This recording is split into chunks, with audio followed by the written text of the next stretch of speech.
नमस्कार जोहार। झारखंड में राजनीतिक उथल पुथल के बाद झारखंड वासियों में अब गजब का खुशी का माहौल देखने को मिल रहा है। ये क्या है तो सारे लोग इस पर स्टेटस लगा रहे हैं। इस न्यूज को सारे ग्रुपों में शेयर किया जा रहा है कि झारखंड में 1932 के खतियान को लागू कर दिया गया है।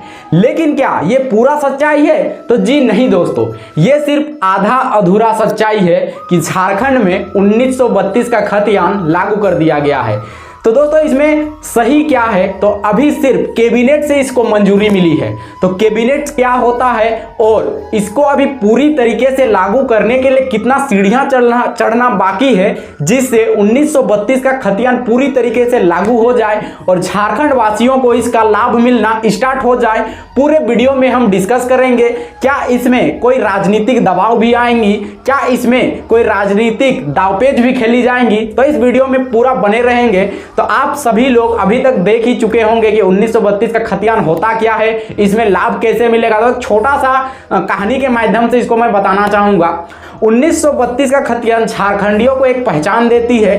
झारखंड में जो भी गवर्नमेंट जॉब निकलेंगी, ऑफिसर ग्रेड वाले को छोड़कर उन सभी जॉब में अब सिर्फ और सिर्फ झारखंडी ही भर सकते हैं और झारखंडियों को ही जॉब मिलेगा जिसके पास 1932 का खतियान या उससे पहले का खतियान है, जिसके वंशज का उस खतियान में नाम दर्ज है।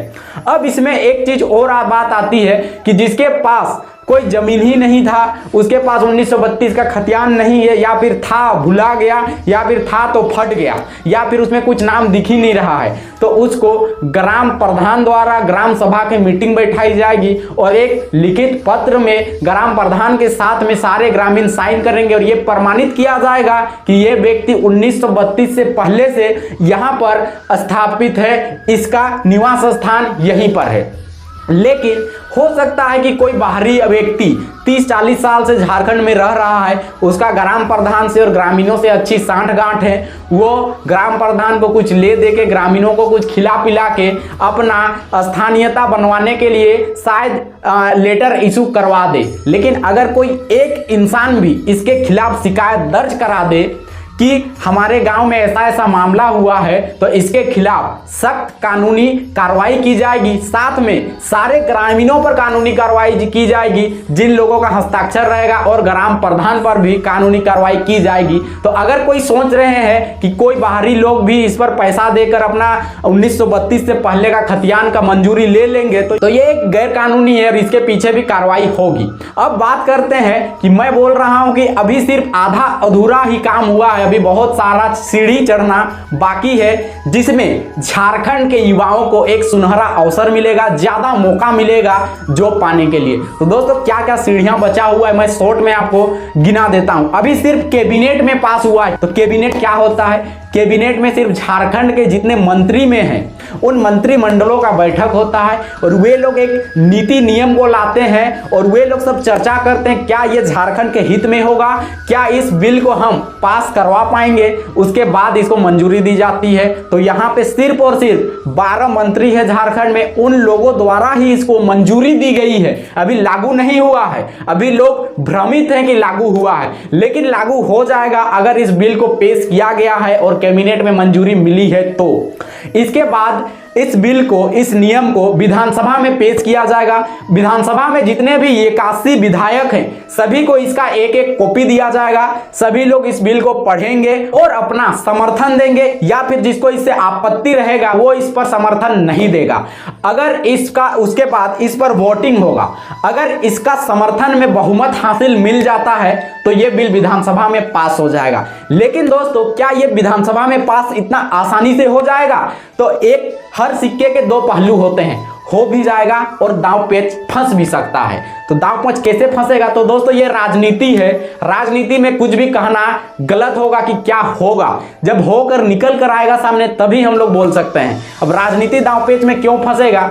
क्योंकि किसी के पास भी बहुमत नहीं है। झारखंड सरकार जो चल रही है ये कांग्रेस और जेएमएम का गठबंधन से चल रही है, और भी 3 पार्टियां इस गठबंधन में शामिल है। इसमें से 30 सीट हेमंत सोरेन का है जो जेएमएम पार्टी का है, और 18 सीट कांग्रेस के पास है। अगर कांग्रेस समर्थन दे देती है तो ये बिल समर्थन में आ जाएगा, बिल पास हो जाएगा। लेकिन अगर ये बिल झारखंड सरकार के अंतर्गत पास हो जाती है तो झारखंड सरकार का वाहवाही बहुत ज्यादा बढ़ेगा और अगला चुनाव में उनको अच्छा रिजल्ट मिल सकता है। इसीलिए हो सकता है कि कांग्रेस वाले नहीं चाहेंगे कि जेएमएम को वाहवाही मिले, क्योंकि सरकार का नाम होगा तो हेमंत का नाम होगा, कांग्रेस का नाम बहुत कम होगा, तो हो सकता है दांवपेच में फंस जाए। लेकिन अगर समर्थन नहीं करती है तो फिर जो समर्थन नहीं करेंगी, जो विपक्ष की पार्टियां हैं, उन लोगों को भी समर्थन करना होगा। अगर समर्थन नहीं करेंगे तो लोगों में एक मैसेज जाएगा कि जो समर्थन नहीं कर रहा है वो झारखंड के हित में नहीं है, झारखंड वासियों के हित में नहीं है, और 2024 का विधानसभा सीट में वे लोग अपना सीट गंवा सकते हैं। इसीलिए मजबूरन सारे लोगों को समर्थन करना ही पड़ेगा, मैक्सिमम लोग समर्थन करेंगे। उसके बाद ये बिल विधानसभा में पास होने के बाद राज्यपाल के पास जाएगा। राज्यपाल अपना जो एक्सपर्ट है उनके अंडर में जो वकील होंगे, उनके अंडर में जो सलाहकार हैं, वे लोग इस बिल को पढ़ेंगे। उसके बाद अगर कुछ कमियां नहीं है तो इस बिल को पास कर दिया जाएगा। जाहिर सी बात है कि इसमें कुछ कमियां नहीं होंगी, क्योंकि झारखंड के बाहर जितने भी राज्य हैं, सारे राज्यों का जो स्थानीय नीति है उन नीतियों को देखकर, संविधान को देखकर बनाया गया है, जिसमें कहीं भी ये नीति फंसे नहीं। उसके बाद इस बिल को केंद्र सरकार के पास पहुंचाया जाएगा।